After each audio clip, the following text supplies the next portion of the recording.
말씀 이거 아마 암송하시는 분이 많을 것 같은데요. 시편 23편입니다. 여호와는 나의 목자시니 내게 부족함이 없으리로다.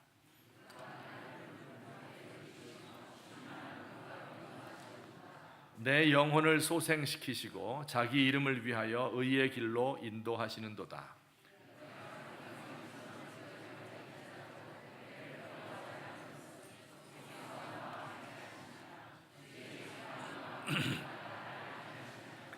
주께서 내 원수의 목전에서 내게 상을 차려주시고 기름을 내 머리에 부으셨으니 내 잔이 넘치나이다.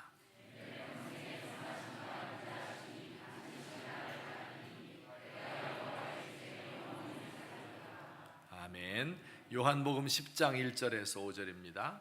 내가 진실로 진실로 너희에게 이르노니 문을 통하여 양의 우리에 들어가지 아니하고 다른 데로 넘어가는 자는 절도며 강도요. 문지기는 그를 위하여 문을 열고 양은 그의 음성을 듣나니 그가 자기 양의 이름을 각각 불러 인도하여 내느니라.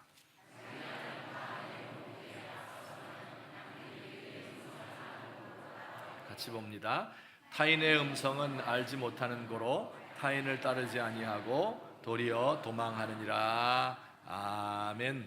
우리 설교 시작 전에 동영상 20초짜리 2개를 볼 텐데 화질이 좋지 않으니까 주의 깊게 재미있게 잘 보시기 바랍니다. 맛있는 엑서스 고지를 점령하라.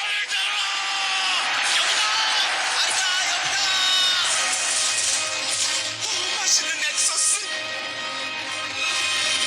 한 번만 먹어봤으면. 여기가 맞죠? 성우님, 여기가 맞죠? 여기가 아닌가 보다. 엑서스. 엑서스 먹으러 가자. 맛있는 엑서스 고지를 점령하라. 엑서스. 맛있는 엑소스다.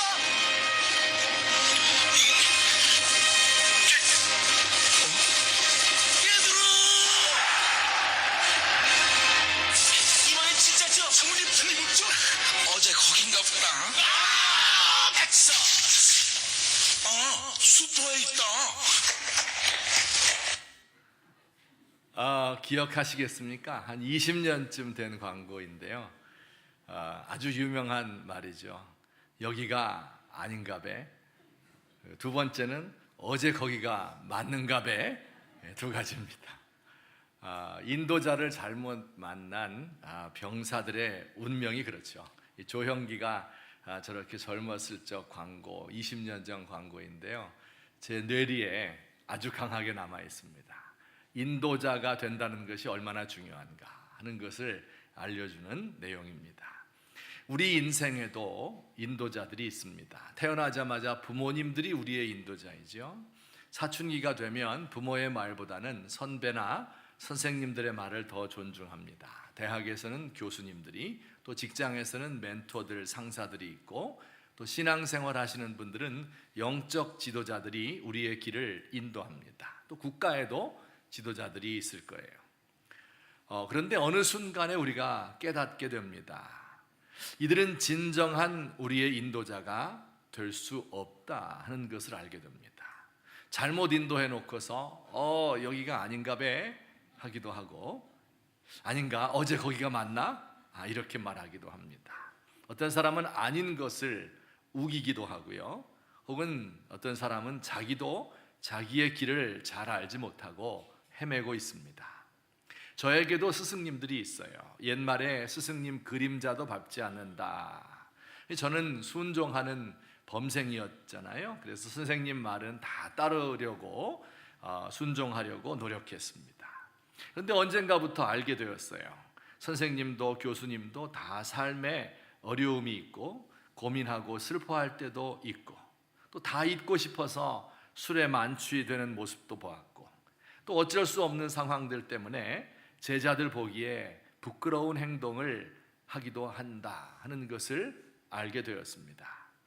미국에 갔을 때 공부하러 큰 기대를 가지고 있었어요. 세계를 지배하는 미국 사람들, 제가 그렇게도 좋아하고 그러나 읽기 어려웠던 그 책들, 이것을 쓴 그 저자들이잖아요. 그래서 꼭 만나 뵙고 싶었어요.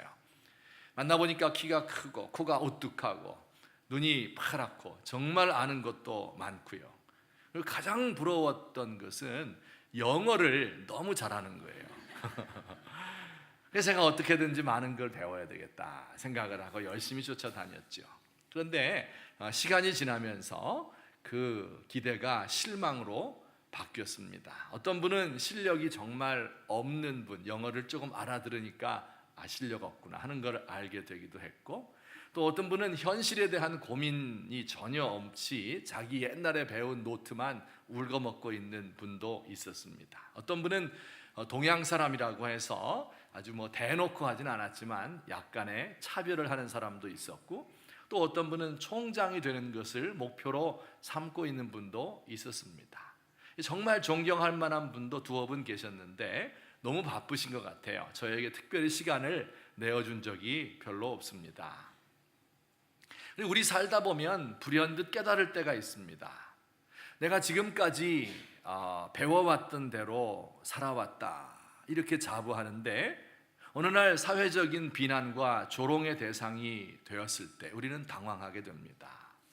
지금까지 내 원리를 가지고 괜찮게 살아왔는데 어느 순간 하는 일이 꼬이고 안 되고 인간관계는 나빠지고 마음은 초조해지고 미래가 불투명해지게 됩니다. 이때 우리 마음에 이런 느낌이 들죠. 내가 인생의 길을 잃었구나, 그런 생각을 가지게 됩니다. 꼭 그렇게 망하지 않았어도 세상 사람들 보기에는 괜찮은데 고민을 할수록 내가 지금 내 삶을 잘 살아가고 있는 것이 아니다 하는 것을 직감적으로 압니다. 어디로 가야 할지, 어떻게 살아야 할지, 이대로 그냥 쭉 가면 좋은 삶인지 이것을 모를 때가 많습니다. 내가 사랑하고 존경했던 사람들이 나의 길을 인도해 줄 수 없습니다. 내가 좋아해서 대통령도 뽑고 국회의원도 뽑았는데 알고 보니 이들이 염불에는 마음이 없고 제밥에만 마음이 있는 사람들이다 하는 것을 깨닫는 순간도 옵니다. 심지어 내가 믿고 따르던 지도자들이 돈과 명예와 성적인 유혹에 넘어가는 것을 볼 때 큰 혼란이 오고, 과연 이들에게 내 영혼과 내 삶을 맡길 수 있을까 회의에 빠지게 됩니다. 한 손으로는 엄마 손 잡고 한 손으로는 아빠의 손을 잡고 걸어가던 어렸을 때가 그리워지지요. 선생님 말이라면 무조건 따르던 때가 그때가 좋았던 때였습니다. 지금도 나를 인도해 줄 부모와 스승이 있으면 얼마나 좋을까. 하지만 주위를 둘러보면 저마다 살기 바쁘지요. 내 말에 귀를 기울여 줄 사람이 없습니다. 더욱이 나를 바른 길로 인도해 줄 사람은 더욱더 없습니다. 그때 우리 마음에 드는 생각, 길을 잃었구나. I got lost. 길을 잃었구나. 오늘의 설교는 이렇게 길을 잃어버린 분들, 길을 잃어버린 것처럼 생각되는 분들을 위해서 마련했습니다. 오늘 성경을 보십시다. 오늘 성경 시편 23편은 아마 성경 구절 가운데 가장 애송되는 구절일 거예요. 가장 많은 노래들이 이 시편 23편을 가사로 해서 만들어졌어요. 1절부터 3절까지 다 아시는 내용 외우시는 분도 많을 텐데 한번 같이 읽어보겠습니다. 시작.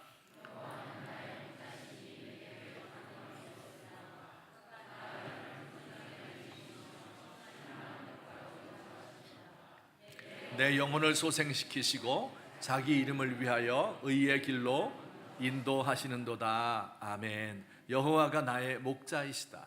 그래서 나를 인도해서 푸른 초장과 쉴 만한 물가로 인도하고 계신다. 또 자신의 이름을 위해서 나를 의의 길로, 올바른 길로 인도하고 계신다. 이렇게 말씀합니다. 또 비슷한 말씀이 우리 예수님의 말씀 가운데 오늘 읽었던 요한복음 10장 3, 4절 또 읽겠습니다. 시작. 문지기는 그를 위하여 문을 열고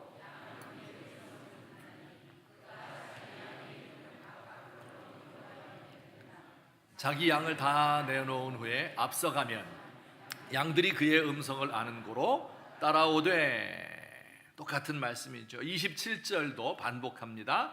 내 양은 내 음성을 들으며 나는 그를 알며 그들은 나를 따르느니라. 예수님께서 이 땅에 오셔서 그를 따르는 우리들의 목자가 되신다. 그가 앞서서 우리를 인도하고 우리는 그를 따라간다. 여러분, 길을 잃으신 분들이 있습니까? 지금까지 내가 옳다고 생각하며 살아왔는데 더 이상 무엇이 옳은 길인지 모르는 분들이 있습니까? 어디로 갈지 모르는 분들이 있어요? 하나님께서 우리의 인도자이십니다.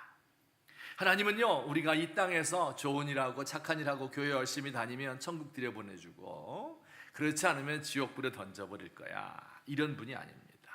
우리를 위하여 죽으시고 우리를 하늘나라로 궁극적으로 들여보내실 뿐만 아니라 이 땅에서도 우리의 삶을 인도하는 분입니다. 인간은요, 우리는 그저 제멋대로 아무렇게나 살라고 이 땅에 내던져진 존재가 아닙니다. 가야 할 바른 길이 정도가 있습니다. 그 길 끝에는 예수님께서 약속하신 풍성한 생명이 있습니다. 그곳에는 푸른 초장과 맑은 시냇물이 우리를 기다리고 있습니다. 우리 사랑하는 귀한 성도님들, 우리를 지으신 여호와 하나님께서 우리를 인도하고 계신 분임을 믿으시기를 주의 이름으로 간절히 바랍니다. 당신의 백성들을 인도하시고 옳은 길이 어디인가를 보여주시는 분인 것을 믿으셨으면 좋겠습니다. 우리의 목자가 되신 예수님은 우리 각 사람을 아시고 우리에게 음성을 들려주셔서 우리를 인도하십니다. 성경을 읽고 말씀 듣고 예배 드릴 때 주의 뜻을 분별하게 하시고 성령님 보내셔서 내 마음의 기쁨과 감동과 이 방향성과 힘을 주시는 우리의 목자이심을 믿으시기를 주의 이름으로 축원합니다. 자, 그런데 이런 의문이 드는 분들이 계실 것입니다.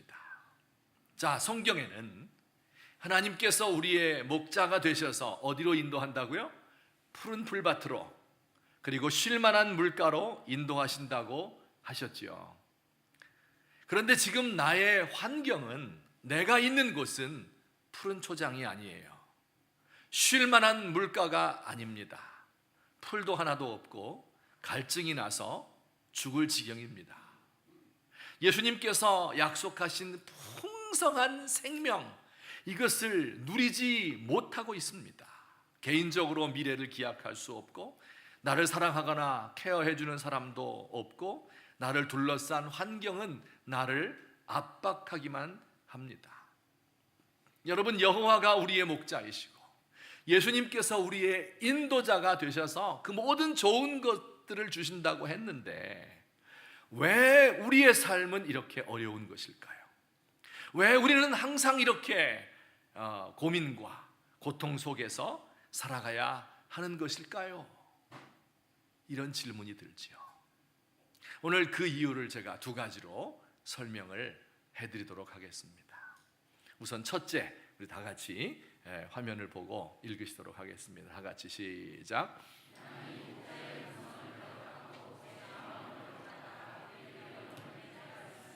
네, 이거 우리가 충분히 예상할 수 있겠죠. 목자는 좋은 곳으로 인도하는 거예요. 푸른 초장으로 쉴만한 곳으로 양들을 끊임없이 이끌고 있는데 그 양들이 목자의 음성을 듣지 않아요. 배반해요. 제 마음대로 가는 거예요. 그러다가 망하는 거죠.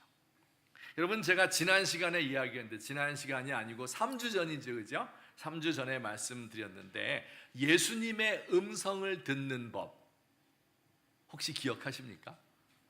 지난주도 잊어버렸는데 3주 전 걸 기억 어렵죠? 제가 간단히 말씀드리면 기억할 거예요. 우리 안에 계신 성령 하나님께서 성경에 기록된 말씀을 깨닫게 해주는 방식으로 인도하신다. 기억나십니까? 이제 나죠? 우리 안에 계신 성령께서 기록된 성경의 말씀을 우리가 읽을 때 혹은 들을 때, 묵상할 때, 외울 때, 제가 설교할 때 깨닫게 해주십니다.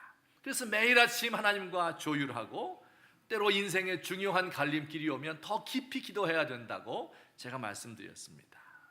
자, 그런데 때로는요, 우리가 이 말씀을 듣고 여호와의 음성을 듣는 거예요. 하나님의 음성을 듣는 거예요. 그러면서도 이게 아닌데 하면서 계속 잘못된 길을 갈 때가 종종 있습니다. 이건 하나님의 말씀에 어긋나는 것을 내가 말씀을 많이 안 읽어도 알아요. 아니다. 또 내 양심에 찔림이 있어요. 또 나와 친한 사람이 충고도 해요. 너 그렇게 가다가 망한다. 또 내 마음 깊은 곳에 기도만 하면 성령의 탄식 소리가 들립니다. 그런데 그게 재미가 있어서, 습관이 들려서, 끊을 수가 없어서 이것만 더 해놓고 다음번부터 잘해야지, 이런 마음 때문에 목자의 음성을 거스르는 때가 많이 있습니다. 여러분, 바로 이럴 때가 양떼를 떠나서, 목자의 인도를 떠나서 제 멋대로 가다가 잘못된 길을 만나는 때입니다. 여러분, 우리에게 그래서 어려움이나 재난이 닥치면 어떻게 해야 돼요? 우리 예수 믿는 사람들은요, 뭐 생각할 게 많겠죠. 일 처리도 해야 되겠죠.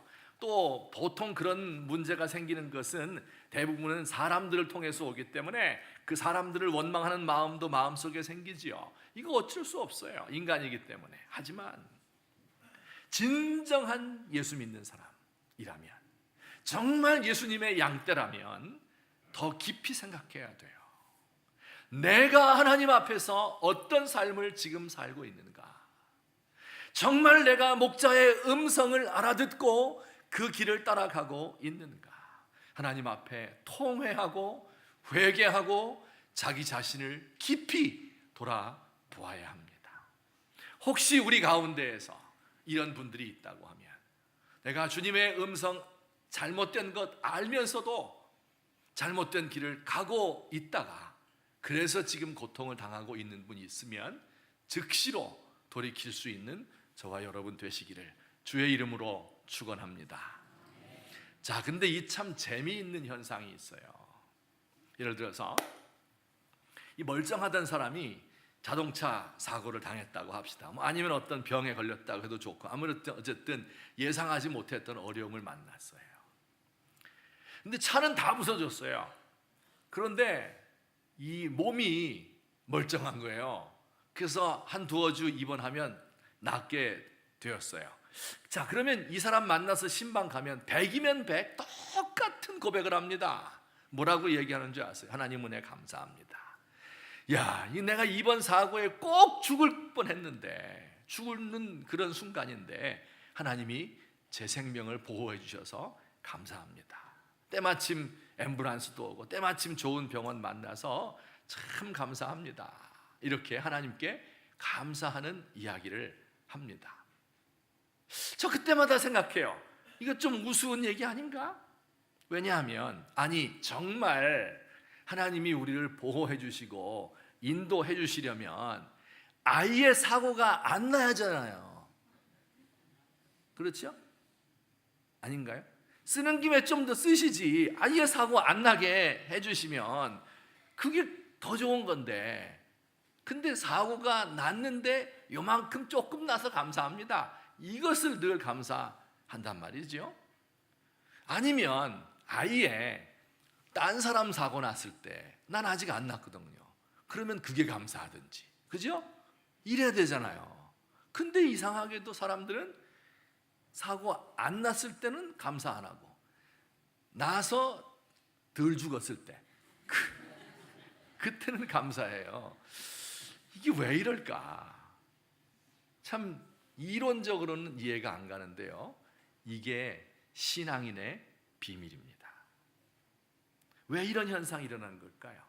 왜 보통 때는 감사하지 않다가 이 어려운 일이 닥쳐서 덜 닥치면, 덜 죽으면 그때 감사하는 걸까요? 여러분, 이런 거예요. 우리 모두는요, 다 하나님의 은혜 속에 그의 인도를 받으며 살고 있습니다. 그런데 그 사실을 잊고 사는 거죠. 잊어버리는 거예요. 근데 이상한 것은요, 잘 살수록 더 많이 잊어버립니다. 푸른 초장일수록 내가 푸른 초장에 있는 걸 잊어버리는 거야.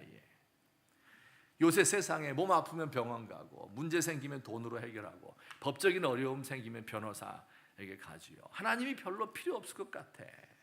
그러다가 인생에 내 힘으로 해결할 수 없는 고난을 만나게 되면 그때 가서 알게 되는 거예요. 아, 내가 지금까지 살아왔던 것이 내 잘나서 살아온 것이 아니었구나.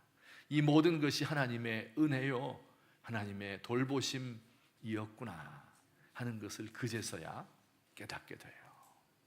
그래서 어려움 만난 성도들은 다 감사하게 되어 있습니다. 그런데 어떤 때는요, 이 팔레스타인의 목자들이 양이 말을 안 듣잖아요.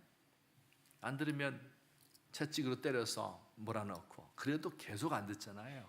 그럼 최후의 수단이 있습니다. 그게 뭘까요? 다리를 분질러 버리는 거예요. 양의 다리를 일부러 부러뜨립니다. 양이 어떻게 생각하겠어요? 야, 이게 목자 맞나?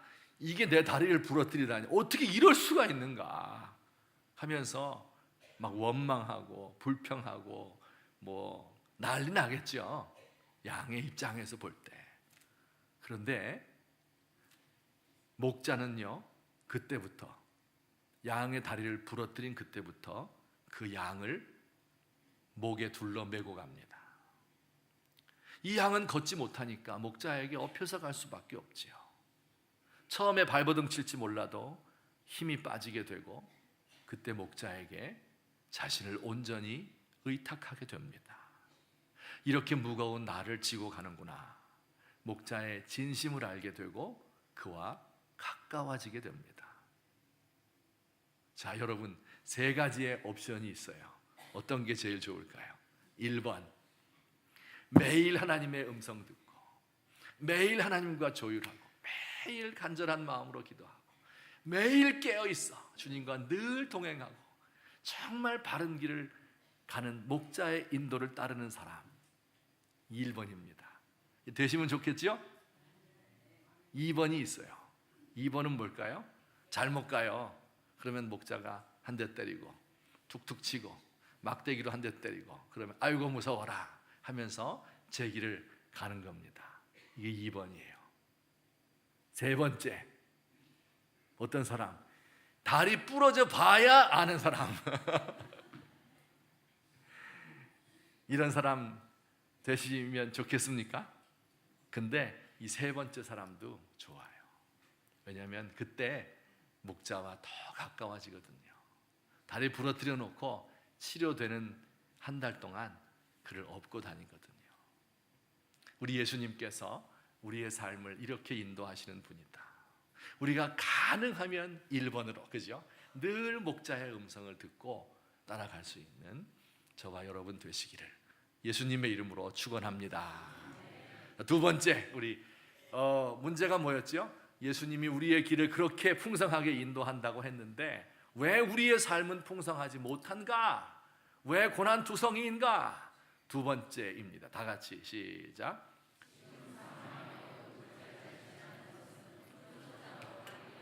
네, 사망의 어두운 골짜기를 지나는 것은 푸른 초장으로 가기 위한 과정입니다. 시편 23편 4절 말씀 다 아시죠? 시작.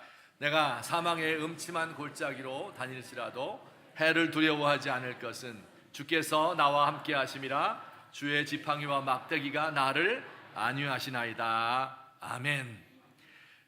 1번은 이런 거였어요. 예수님께서 좋은 길로, 맑은 물 있는 곳으로, 평탄한 곳으로 인도하는데 양이 잘못해서 벼랑 끝으로 가는 거고요.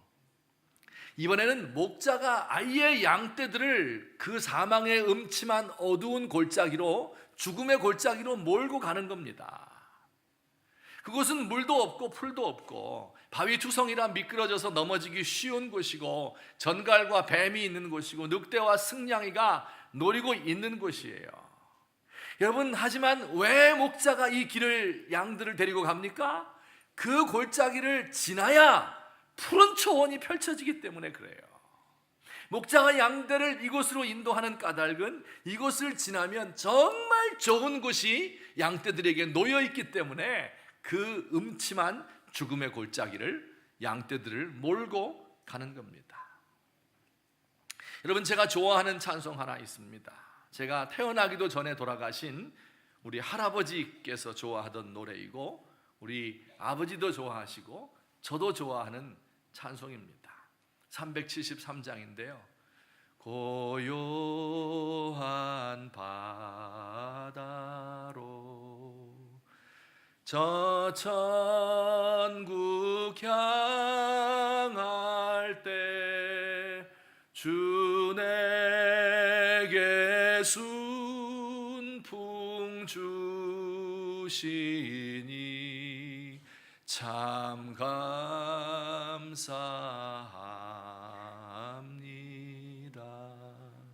2절 다 같이 할까요? 큰 물결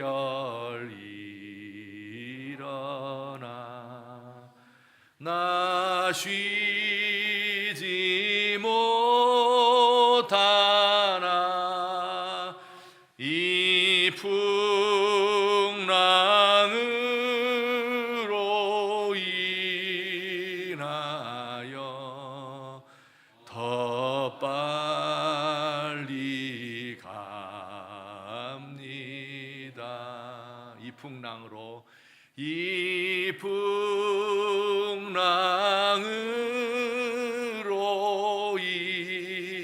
인하여 더 빨리 갑니다.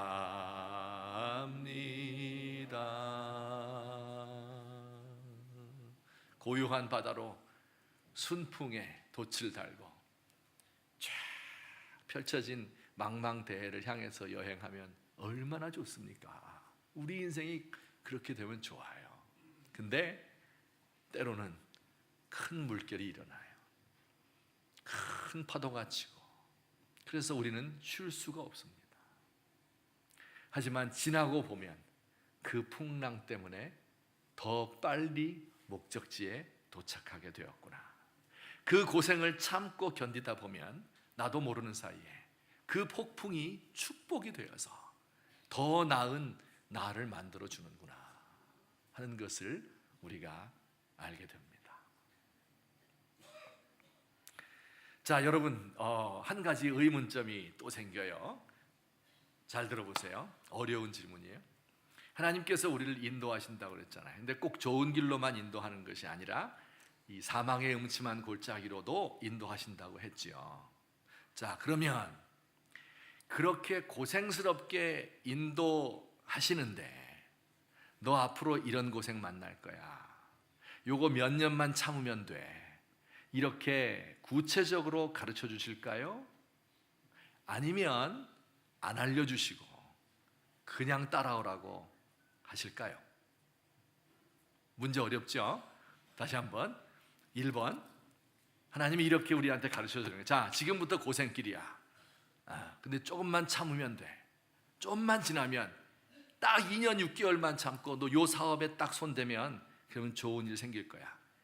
알았지? 낙심하지 말고 그때까지만 있어. 이렇게 친절하게 말씀해 주실까요? 아니면 아무 말씀도 없이 그냥 내가 가자는 대로 따라와. 그러면 내가 기대한 이상의 서프라이즈가 뭔가가 있을 거야. 이렇게 우리를 인도하실까요? 1번입니까? 2번입니까? 2번이에요? 1번 없어요? 하나님의 음성 듣고 인도받고 뭐 구체적으로 이런 상황 없어요? 제가 정답을 알려드리겠습니다. 정답은 그때 달라요. 우리가 생각하는 하나님이 아니에요. 하나님의 생각은 우리의 생각을 뛰어넘습니다. 때로는요, 하나님이 친절하게 기적적인 방법으로 우리의 갈 길을 가르쳐 줄 때도 있습니다. 예를 들어 올해가 선교 130주년인 거 여러분 아십니까? 한국에 최초의 복음 선교사가 들어온 1885년부터 시작해서 130년 되는 해입니다. 아시죠? 자, 처음 들었어요? 한국에 온 최초의 장로교 선교사의 이름은 무엇일까요? 그러면 여기까지가 여러분의 한계구나. 이 130, 숫자는 알겠는데 사람 이름은 모르시죠? 언더우드입니다. 장로교 선교사 언더우드. 아시겠죠? 네, 앞으로 누가 최초의 장로교 선교사가 누구냐 했을 때 이름을 모르겠다 이러면은 백석대학교에 다닌다 그러지 말고 그냥 저 동네 조그만 교회 다녀요 이렇게 그냥. 원래 언더우드는요 어렸을 적부터 선교사가 되기로 결심을 했어요. 몇 살 때 했는지 아세요? 4살 때. 4살 때 은혜 받고 4살 때 선교사가 되고, 그것도 인도 선교사가 되기로 딱 찍었어요. 결심했어요. 그래서 대학 공부도 하고 의학 공부도 신학 공부도 하고 또 대학 의학 공부도 1년 동안 했습니다. 뉴저지에 있는 미국의 뉴 브룬스윅 신학교에서 신학 공부를 하고 있을 때 어떤 선교사님이 어떤 분이 와서 선교부에서 와서 이렇게 체프를 인도하잖아요. 그때 그분이 한국에 대해서 소개해 주면서 한국엔 지금 선교사 한 명도 없어요. 한국 선교사가 필요합니다. 이렇게 이야기를 했어요. 그때 이 언더우드의 마음속에 마음이 이제 약간 기울은 거예요. 하지만 언더우드는 지금 어디 가야 돼요? 인도 가야 되죠. 4살 때부터 했으니까. 그래서 누군가 한국 갈 사람이 있겠지 이렇게 생각을 하고 있었습니다. 1884년 그의 나이 25세가 막 된 어느 날 이제 인도에 가기 전에 목회 경험을 좀 쌓아야 되잖아요. 무조건 선교사로 가는 것보다. 그래서 뉴욕에 있는 어떤 교회에서 마침 청빙이 들어와서 옛날에는 이제 전화로 하지 않고 이렇게 다 편지로 했잖아요. 그래서 편지를 썼어요. 내가 그 청빙을 수락하고 인도 선교사로 가기 전까지 이제 몇 년 동안 그 교회에 가겠습니다. 이렇게 편지를 하고 사인해서 다 접어서 봉투에 넣어서 우체통에 집어넣으려고 했어요. 근데 바로 그때 우체통에 집어넣으려고 할 때 귀에 소리가 들리는 거예요. 한국에 갈 사람은 아무도 없구나. 한국은 어찌할 터이냐. 이 소리가 귀에 들리는 거예요. 그래서 그 순간에 손에 쥐고 있던 편지를 도로 호주머니에 넣고 그 길로 장로교 선교부로 갔습니다. 뭐 거기 아는 사람이 있을 리가 없죠. 그 사무실에 엘린 우드라고 하는 선교부에 이제 높은 사람 한 사람이 있었는데 초면이에요. 처음 만난 그 사람에게 내가 한국에 가고 싶습니다 이렇게 이야기를 했어요. 당연히 한국에 대해서 아무것도 모르는 그러한 때인 거예요. 한국. 네, 한국 가고 싶습니다 이렇게 이야기를 조심스럽게 했습니다. 이 엘린 우드라고 하는 사람은 언더우드를 반갑게 맞으면서 내가 방금 편지 한 통을 받았네 그러면서 그 편지를 보여줬어요. 뉴욕에 있는 한 장로교회 신자가 한국 선교에 관한 이 잡지의 기사를 읽다가 필요하다 하는 그걸 읽고 감동이 돼서 한국 선교에 쓰라고 $6,000를 동봉해서 보낸 거예요. $6,000 130년 전 $6,000면 지금 수십만 달러입니다. 이걸 보낸 거예요. 그래서 언더우드가 한국에 올 수 있었어요. 최초의 장로교 선교사가 된 겁니다. 여러분 정말 신기하지 않습니까? 4살부터 인도에 가려고 결심했는데 그래서 내가 신학교 다 마치고 의학 공부하고 이제는 목회 경험 좀 쌓으려고 해서 편지 써가지고 딱 집어넣으려고 하는데 귀에 하나님의 음성이 딱 들리는 거예요. 그때 또 한국 선교를 위해서 예비된 사람이 마침 편지를 써가지고 적은 돈도 아니고 $6,000를 가지고 보내서 그래서 한국에 올 수 있게 됐어요. 놀랍지 않습니까? 여러분 하나님께서 우리를 때로 이런 방법으로 인도하십니다. 초자연적인 방법으로 우리의 길을 인도하셔요. 자, 그런데 꼭 이렇게 언더우드처럼 안 할 때가 더 많습니다. 여러분도 2번이라고 그랬죠? 다 2번. 전혀 가르쳐주지 않을 때도 많아요. 어떤 분 이렇게 말할 수 있어요. 에이씨 목사님 기도를 깊이 하지 않아서 그러지 더 깊이 기도하면 맨날 가르쳐줄 거예요. 예수님 우리의 친구라고 하지 않았어요? 숨기지 않는다고 하지 않았어요? 저도 그 말 듣고 그런가? 기도를 더 열심히 해야 되겠다, 그런 생각을 하면서도 성경을 보았습니다. 여러분, 성경에 나타난 수많은 인물 중에서 예수님과 가장 가까운 사람 한 명을 들라 그러면 누구를 들 것 같아요? 한 명을 들라고 하면 저는 주저없이 사도 바울 선생님을 들죠. 당연히 가장 친한 분이에요. 사도 바울에겐 다 알려줬겠죠? 천만의 말씀 안 알려줬어요. 이 사람이 나를 통해서 나 위해서 고난받을 것이다 하는 것은 가르쳐 주었어요. 하지만 어디에 가서 어떤 고난을 받을 것인지, 얼마 동안 받을 것인지 전혀 안 가르쳐 줬습니다. 바울이 선교지를 택할 때도요, 웬만하면 보여주면 좋잖아요.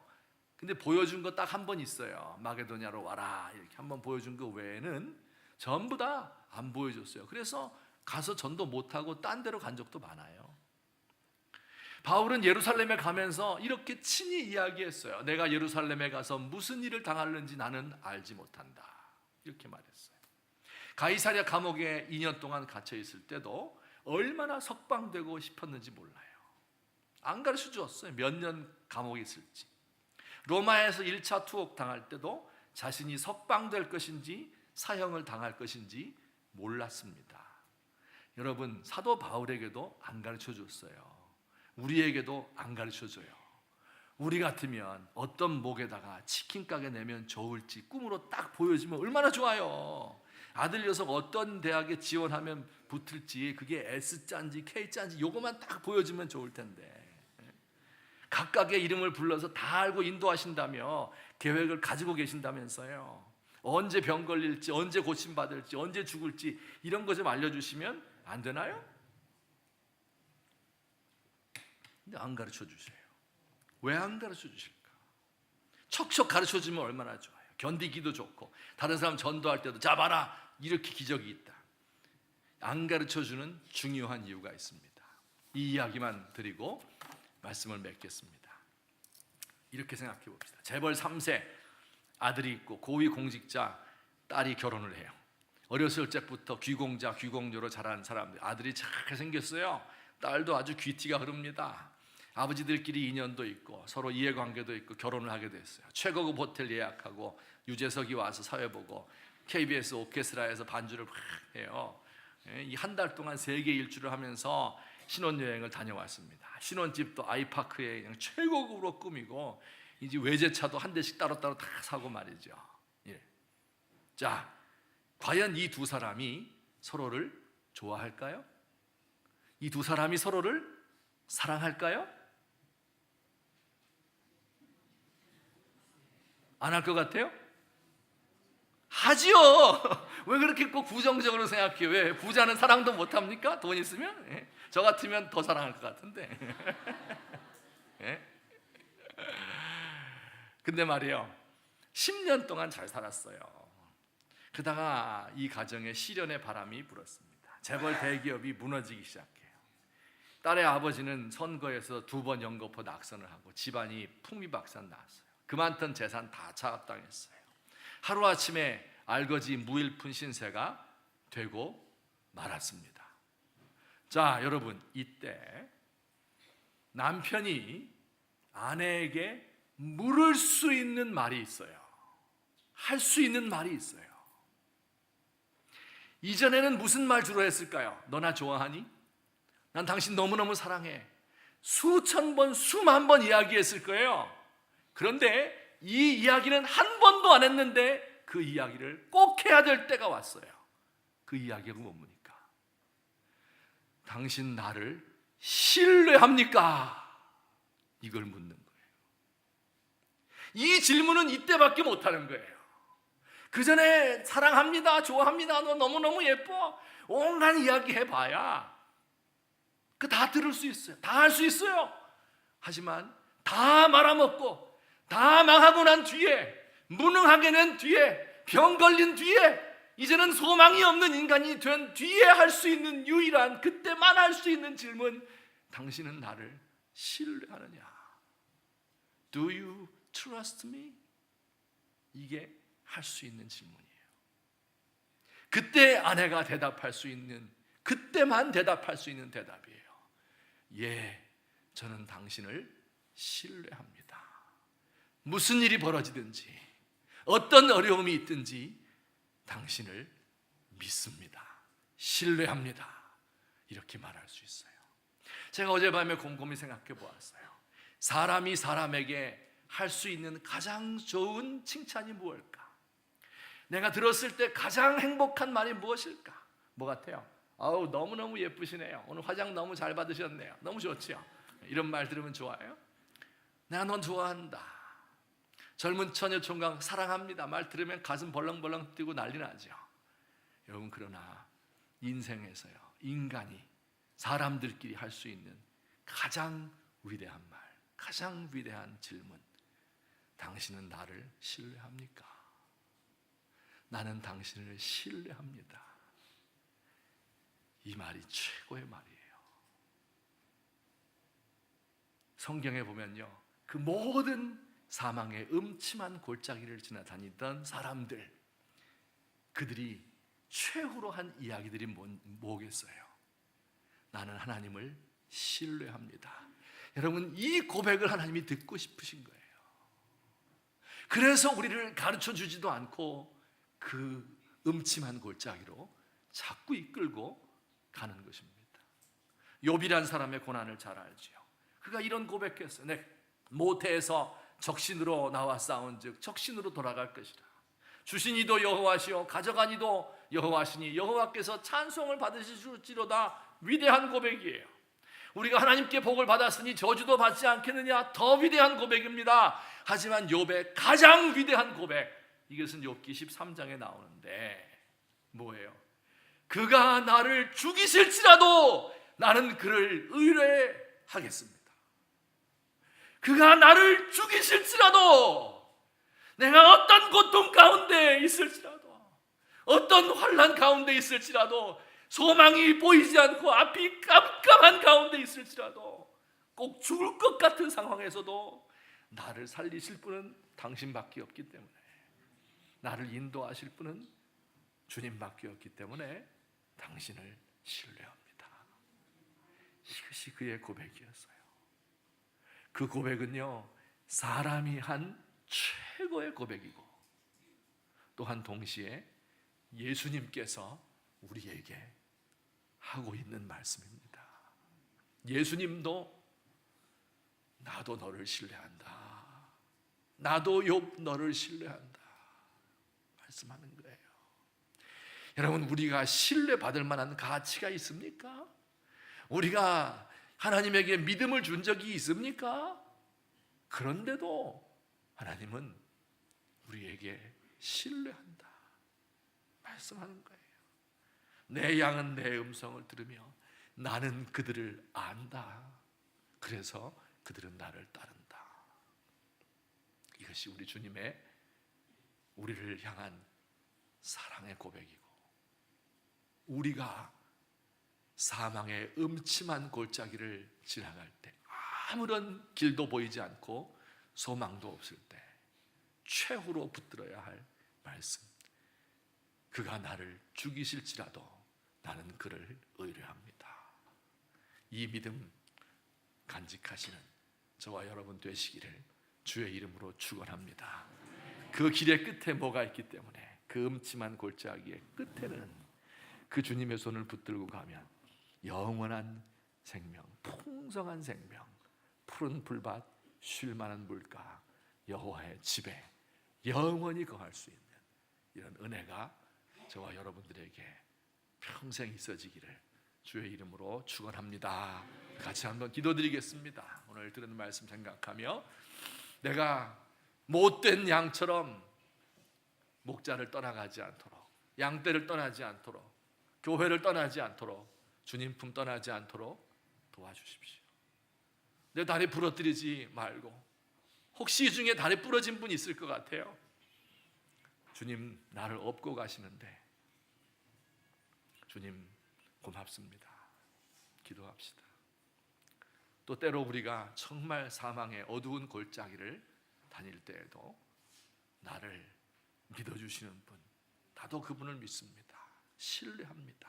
고백을 주님께 함께 드리십시다.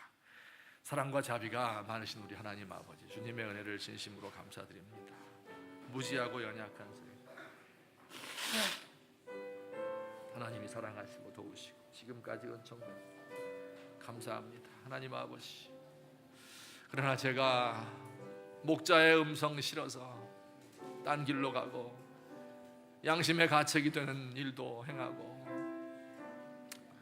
성령의 음성을 거절하고 그 탄식 소리를 외면할 때가 얼마나 많았는지, 오 주여 불쌍히 여겨 주옵소서. 긍휼을 베풀어 주옵소서. 오 하나님 아버지여 불쌍히 여겨 주옵소서. 우리가 사망의 음침한 골짜기를 다닐지라도 그 길이 어떻게 끝날지 우리가 알지 못할지라도, 오 하나님, 내가 그분을 붙들고 그의 손을 의지하며 그를 신뢰할 수 있는 믿음을 우리에게 허락하여 주시옵소서. 하나님, 때로 우리가 쓸쓸하여 울 때가 있고 답답하여 괴로울 때가 있고 인생에 너무 무거운 짐을 짊어지고 가다가 압살을 당할 것 같은 괴로움에 놓여 있을 때도 있나이다. 주여, 우리의 자녀들이 속을 썩이고 오 하나님 아버지, 가정이 파괴될 지경에 이르렀나이다. 하나님, 그러나 이 모든 역경을 통하여, 이 모든 풍랑을 통하여 더욱더 천국에 가까워진다는 사실을 믿을 수 있는 이 믿음을 우리에게 허락해 주시옵소서. 감사합니다. 주님의 이름으로 기도합니다. 사랑의 하나님 아버지, 고맙습니다.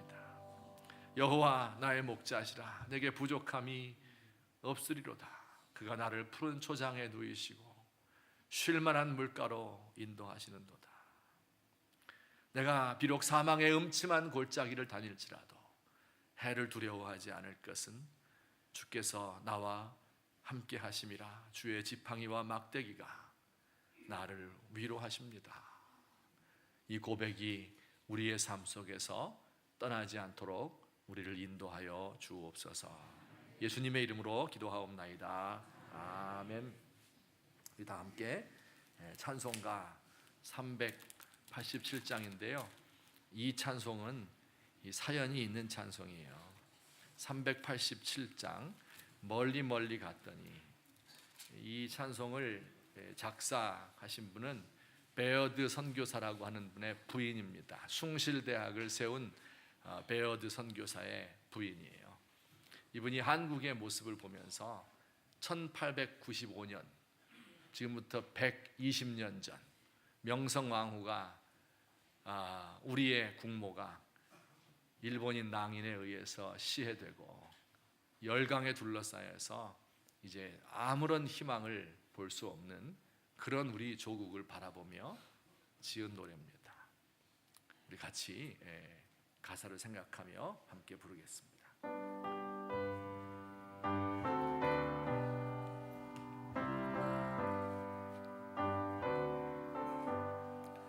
멀리 멀리 갔더니 처량하고 고나며 슬프고 또 외로워 정처없이 다니니 예수 예수 내 주여 지금 내게 오셔서 떠나가지 마시고 길이 함께 하소서. 예수 예수 내 주여 마음 아파올 때에 눈물 씻어 주시고 나를 위로하소서. 예수 예수 내 주여 지금 내게 오셔서 떠나가지 마시고 길이 함께 다 같이 일어나셔서 지나가 쉴 때에 쓸쓸한 홀로 있게 마시고 주여 보하소서. 예수 예수 내 주여 지금 내게 오셔서 떠나가지 마시고 길이 함께 하소서.